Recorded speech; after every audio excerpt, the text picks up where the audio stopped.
ఇటీవల ప్రపంచ బ్యాంక్ ప్రతినిధులు రాజధాని ప్రాంతమైనటువంటి అమరావతిలో పర్యటించిన విషయం అందరికీ తెలిసిందే.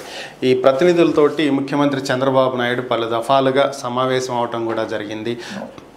రాజధాని నిర్మాణానికి కేంద్ర ప్రభుత్వం 15,000 కోట్ల రూపాయలు ప్రపంచ బ్యాంకు అలాగే వివిధ సంస్థల ద్వారా ఇప్పిస్తామని చెప్పిన విషయం కూడా అందరికీ తెలిసిందే. అయితే దీనికి సంబంధించే మున్సిపల్ శాఖ మంత్రి నారాయణ మాట్లాడినటువంటి ఒక సంచలన వీడియో ఇప్పుడు సోషల్ మీడియాలో ముఖ్యంగా ఎక్స్ వేదికగా వైరల్ అవుతున్నటువంటి పరిస్థితి. దాంట్లో ఆయన తెలిపినటువంటి వివరాలు ఒకసారి పరిశీలించినట్లయితే అమరావతి ప్రాంతం అనేది వరద ప్రభావిత ప్రాంతమని, ఇక్కడ రాజధాని నిర్మాణం సాధ్యం కాదని, ఇక్కడ నిర్మాణం చేపట్టవద్దు అని చెప్పి ప్రపంచ బ్యాంక్ ప్రతినిధులు కూడా తెలియజేయటం జరిగిందని, అమరావతి రాజధానిగా వద్దు అని చెప్పారని, అయినప్పటికీ కూడా అమరావతి రాజధానిగా ఉండి తీరుతుంది అని చెప్పి ఆయన చెప్తున్నట్లుగా ఉన్నటువంటి ఒక వీడియోని కొద్దిగా దానికి సినిమాకి సంబంధించినటువంటి క్లిప్పులు కూడా దట్టించి వైఎస్ఆర్ కాంగ్రెస్ పార్టీకి చెందినటువంటి పలువురు సోషల్ మీడియా కార్యకర్తలు భారీ స్థాయిలో వైరల్ చేస్తున్నటువంటి పరిస్థితి.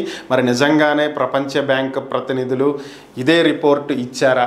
మరి ప్రపంచ బ్యాంకు కూడా ఇదే చెప్పినప్పుడు ప్రభుత్వం ఎందుకు దాని మీద వెనక్కి తగ్గకుండా ఇంత మొండి వైఖరితో ముందుకు వెళుతుంది? తేలాల్సినటువంటి అంశం.